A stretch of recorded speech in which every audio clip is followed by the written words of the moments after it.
Hi, my name is Maureen Driscoll, and welcome to part two of my seven-part series on how to write a romance novel. Today is all about characters, and I'm going to start you off with three huge tips.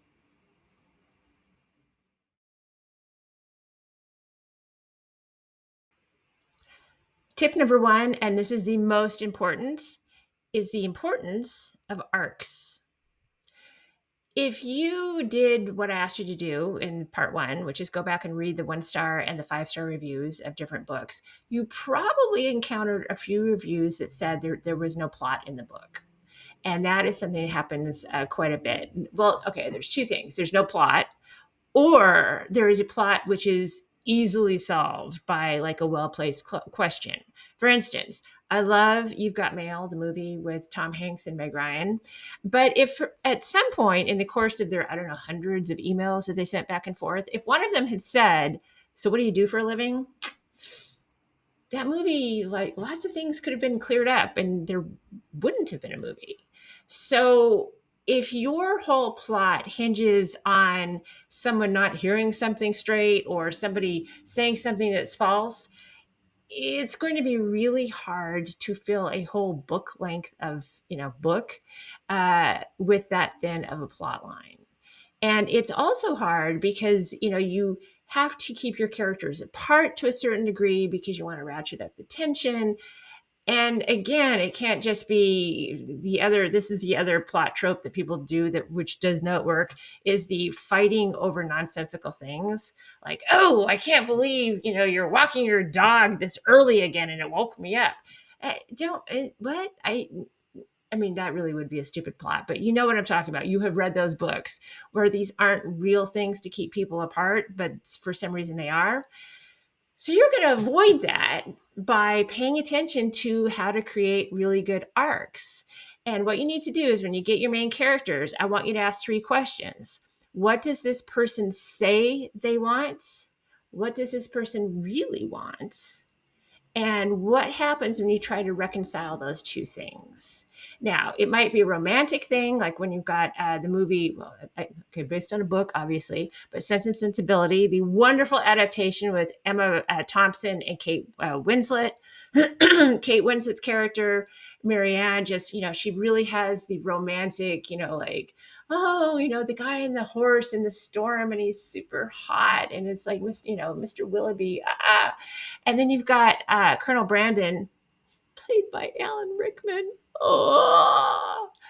who has smitten with her from the very beginning. But she's not interested in him because he's sort of boring, even though he's not, because it's Alan Rickman. But she chooses the guy who, of course, turns out to be the cad. And so her arc is that she thinks that, it's this, one beautiful, horse and just the windswept hair and the moors and all that stuff, when in fact you really have to worry about somebody. Are they kind? And are they not a cad? That type of thing. That is an arc, and that does, it plays well, in particular with that cast. But again, just go with Alan Rickman. But I digress. But that is like a romantic arc that you could have. But you also could have just a regular plot within a love story. Like, let's say we've got a contemporary thing. A woman has a bakery shop, and she enters this like cooking contest, and she wants to be the best cupcake maker in the county. I don't know. And she says it's because she really wants to have her bakery be like the best in town, but she really wants to impress her dad. Like, that's her big thing. And so that, as she goes through that whole thing, she realizes that, and that she realizes she's already had his respect, or she doesn't need it, or whatever the end of that movie is, or I guess book. That is also an arc. That is a story that you can build around, and then you have the romance on top of that. Those work. Readers are going to be with you going, oh yeah, I wonder if she is going to win that thing, or what happens if she doesn't. So these are good story mechanisms. These will take you through.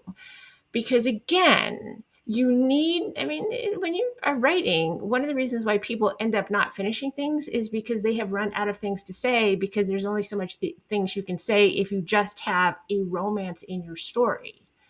So again, what does this person say they want? What do they really want? And how do they reconcile those two things? So that is going to take someone very possibly from point A in a story all the way to maybe point D in a story. And that's really all you need. Now, you might say, well, what about stories where people don't change at all?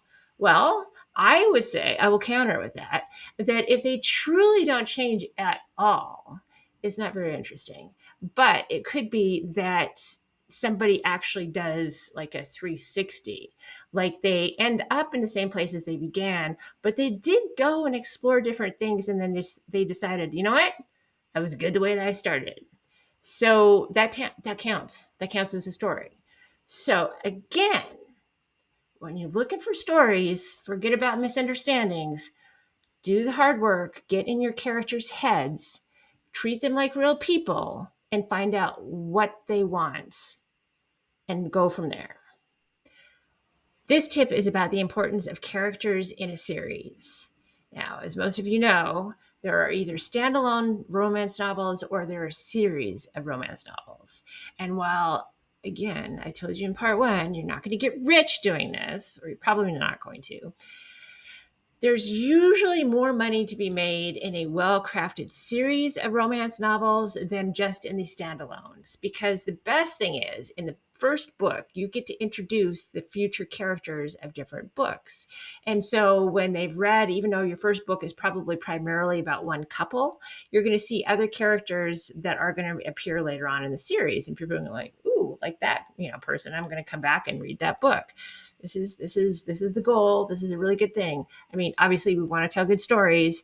And also here's the other thing too, is if you screw up the story in book one, they might not be quite as anxious to come back and, see about the hot Duke's hot brother in book 5. So again, story is everything, but good characters are right after that. In my very first series, it was a Regency romance, and it was about the Kellington family. And it revolved around the very rich Duke of Linwood and his 3 brothers and 1 sister. And they were all named for kings and a queen of England. So I even in the first book, when I was introducing them, I even gave these characters kind of characteristics of who they were named for, because the Duke is William, sort of William the Conqueror. So he was like really the dominant guy. Elizabeth was, the first Queen Elizabeth, and she was like a crusader for women's rights.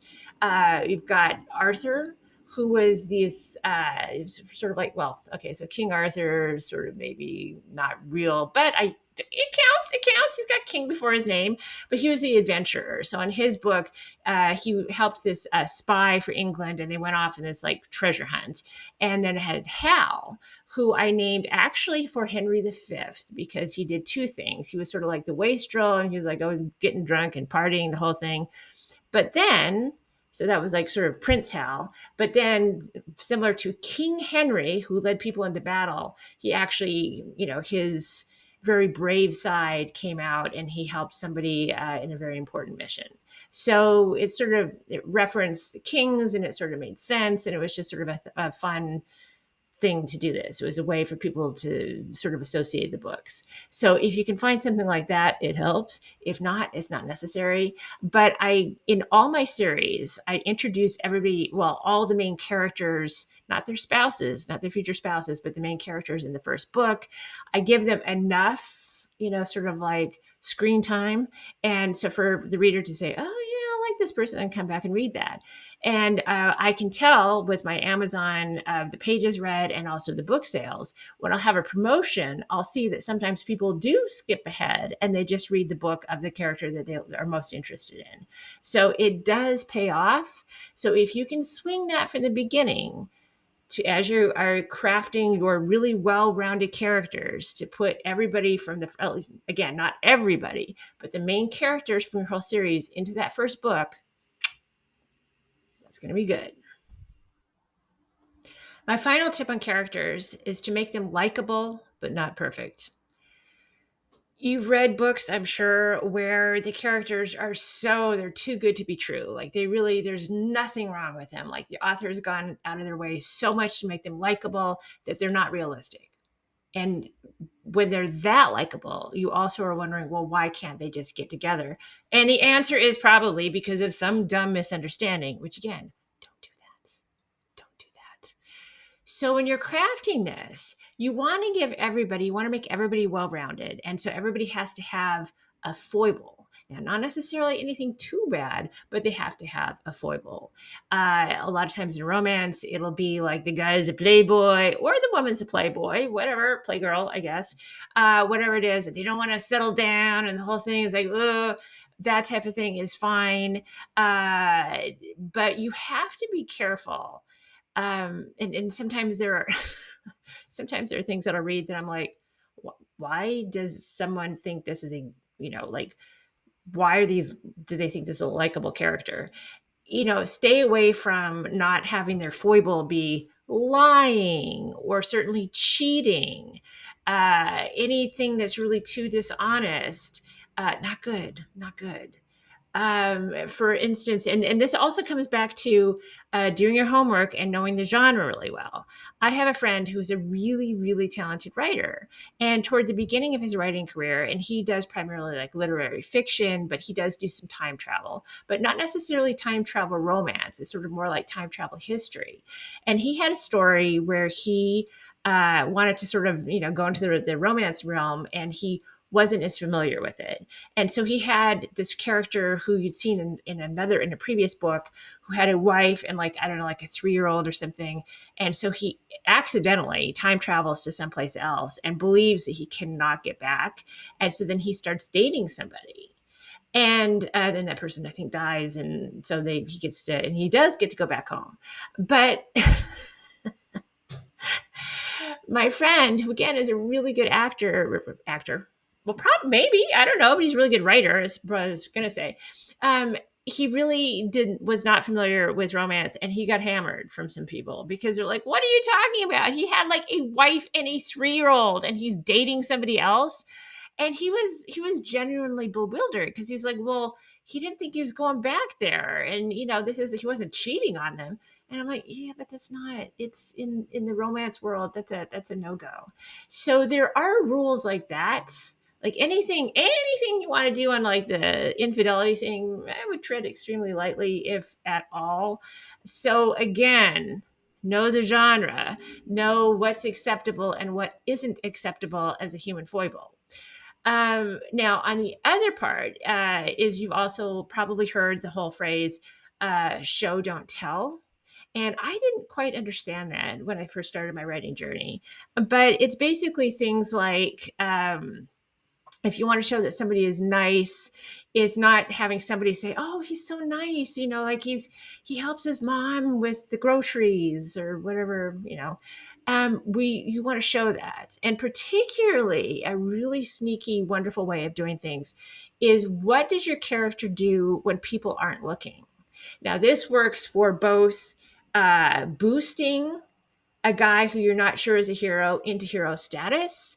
And it also works for somebody who's pretending to be a hero and you want to knock him down a few pegs. Like if you have somebody who they're at a restaurant, he makes a big deal out of like leaving this really super generous tip.